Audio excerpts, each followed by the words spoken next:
Welcome to Courtside, everyone, a discussion of the post-election litigation brought by Donald Trump. It is day 60 after the election. We just shot our 50th episode last night. And when I say we, it's a really low-budget operation here, so I mean me. I don't know if you're like me, but here we are on January 2nd. I am still recovering. I'm recovering from, as some of you know, what happened last night. I had a rough night. I saw a video of Don Jr. dancing to Vanilla Ice and play that funky music, White Boy, right before I recorded. But today there's nothing to cheer me up quite like a bunch of Trump losers who lose even more losing lawsuits with loser lawyers and loser plaintiffs. And yes, the litigation count has finally changed, and not to the benefit of Donald Trump. The new count stands at 1 out of 61 cases that Donald Trump has won, or, in the words of one of the Instagram commentators, Trump is now a 60 times loser. I mean, that's quite an accomplishment. No litigant in American history has lost so much so fast. W.C. Fields once said, quote, "Some people are born losers, others acquire the knack gradually." Well, Trump's got both. He was born a loser, and he's gradually worked himself up into being the biggest loser of all time.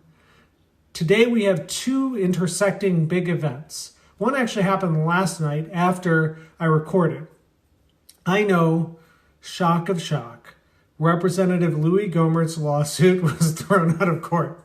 You remember, this is the lawsuit where this guy, a member of Congress, claimed that Vice President Pence could do whatever he wants and just pick the next president, that the election was not actually up to you and me, it was up to Mike Pence.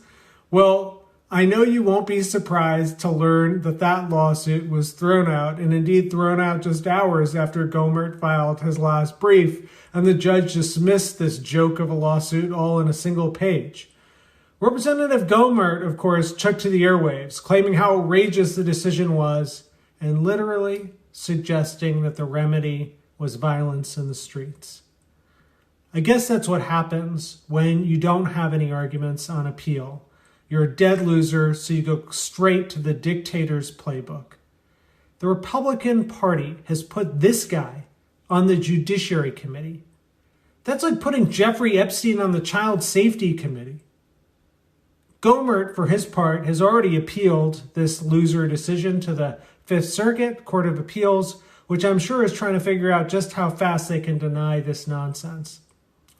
But kudos to Representative Gohmert. He did succeed in one respect. New York Magazine reported that, quote, "Part of why establishment types are so angry with Josh Hawley is because they think he knows better. As the official put it, he's not some moron like Louis Gohmert."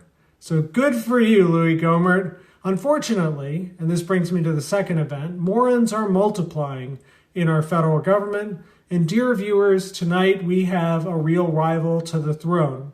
I thought that the Jefferson Davis Award was going straight to Louis, but not to be outdone, and with Josh Hawley sniping right on the heels. "Enter me," Ted Cruz says in parentheses. Yes, this Harvard-educated senator from Texas now claims there's election fraud and is seeking a commission like in 1876 to investigate it. Again, where to begin with this nonsense? First of all, we are not in 1876. I know Senator Cruz might like to be back in 1876 or maybe 1856, but we're not quite there. And most relevant for our purposes, Congress 11 years after 1866, in 1887, passed the Electoral Count Act because they didn't want to repeat 1876. I think I said 1866, but you know what I meant, 1876. So the Electoral Count Act, passed in 1887, has been the law of the land for more than a century. And here's what it says colloquially. It says, states, get your election rules settled before an election, including the processes you're going to use to resolve any election disputes. And if you use those processes and certify your results by a certain date, this year, December 8th, and you send those slates of electors to Washington, D.C., they will be conclusive and final. That is precisely the set of rules that every state, all 50, adopted before the election, and those are the same rules that were used when Donald Trump won in 2016, when Ted Cruz and everyone else said, oh, Donald Trump won. But now that Trump has lost, and lost big on November 3rd, lost by 8 million votes, they want to claim some sort of fraud, something new now. And actually, it's even worse than that. Because remember, Ted Cruz is the same guy who just went on TV like 2 weeks ago saying, I will do my solemn duty and argue the big one, the Texas Supreme Court case, the Texas case in the United States Supreme Court. I will orally argue it, blah, blah, blah. But of course, the U.S. Supreme Court found no election fraud and has shown zero interest in hearing that case and every other Trump case. These claims have lost in court after court after court. And the only guy who still believes in this nonsense of election fraud is Donald Trump. And Trump is literally the guy who thought that when he didn't win an Emmy Award for The Apprentice, claimed that the Emmy Awards were, quote, rigged, and went on the airwaves having a conniption and the like. I mean, sometimes a loser is gonna lose, and there's nothing more complicated or intricate about it than that. And anyway, speaking of losers, Ted Cruz has run out of courts to lose in front of. So now he wants to change the rules once again and have an election commission because he doesn't have any more courts to lose in front of. I mean, please, Ted Cruz is seeking more second chances than Eric Trump and Ken Cuccinelli combined. But what does it say about our nation that Ted Cruz is saying this, that Josh Hawley is saying this, that 9 other senators are saying this? What does it say about our House of Representatives that 140 members are espousing this nonsense? Well, speaking of an interest in fraud, I wish the Republicans in the House and Senate expressed this kind of interest, or frankly any interest, in looking into Trump's tax fraud for the last 4 years. And to be serious for a moment, I think you can choose to look at this thing as half empty or half full. For me, I look at it as half full. These maneuvers by Cruz and Hawley and Gohmert, they're destined to lose. I don't think that this latest maneuver by Cruz is even going to win in the U.S. Senate alone. Senators Murkowski and Romney and Burr have already come out strongly against it. Even Mitch McConnell has come out against it.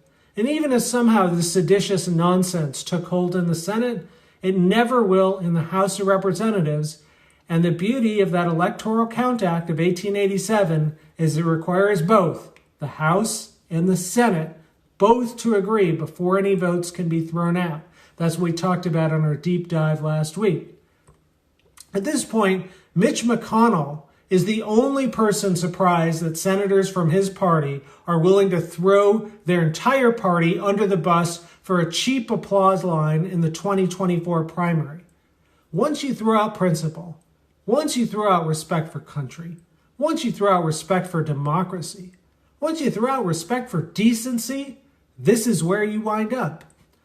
And if Ted Cruz wants to call a vote for election fraud, I say bring it on. The Electoral Count Act will require both the House and Senate will come together to agree. Good luck. You'll never get that. And what that'll mean is that you just aren't a 60-time loser in the courts, you've also lost in the Congress. Ted Cruz, Donald Trump, you're running out of places to lose. All you got left is the Court of Owen. Good luck. Anyway, that's it for tonight's show, our second in the new year. I mean, seriously, the only part of 2020 I'll miss is the fact I never had to think about Ted Cruz. I'll see you tomorrow on day 3 of our new year.